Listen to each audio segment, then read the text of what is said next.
Weeks సివియర్గా sick అయ్యి సన్నిధానానికి కూడా రాలేకపోయాను. వీక్ అంతా బాగానే ఉంటుంది. థర్స్డే ఫ్రైడే రాగానే సివియర్ మైగ్రేన్ పెయిన్ ఒక సైడ్ ఎక్కువ వస్తుంది. ఇంతవరకు ఎప్పుడు రాలేదు. స్టార్టింగ్లో వచ్చేది కానీ మధ్యలో ట్యాబ్లెట్స్ వాడటం వల్ల ఆగిపోయింది. మళ్ళీ 2 వీక్స్ సివియర్గా బాగా సిక్ అయిపోయాను. ఎంత అంటే నీరసం, ఆఫీస్లో కూర్చోలేని అంత స్టేజ్కి వెళ్ళిపోయాను. దేవా, నేను నొప్పిని తట్టుకోలేకపోతున్నాను. నువ్వు నాకు కార్యం నన్ను స్వస్థపరిచేవో వాళ్ళే అని ఆఫీస్లోని రూమ్లోకి వెళ్ళి ప్రేయర్ చేసుకున్నాను. నన్ను స్వస్థపరిచేయా. నీ సన్నిధికి రాలేకపోతున్నాను.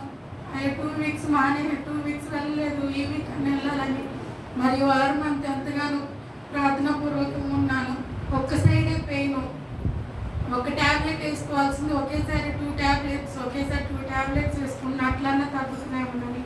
అయినా దేవుడు నన్ను ఈ వారం అంతా ప్రార్థనాపూర్వకం ఉంది. ఏసయ్య నన్ను స్వస్థపరచు, నీ సన్నిధి నన్ను సాక్షిగా నిలబెట్టు, నువ్వు చేసి నీ స్వస్థతకే వందనాలయ్యని నేను ప్రార్థించుకున్నాను. రాత్రి కాలం కూడా ఎంతో బలహీనమైపోయి నెచ్చిపడిపోయా.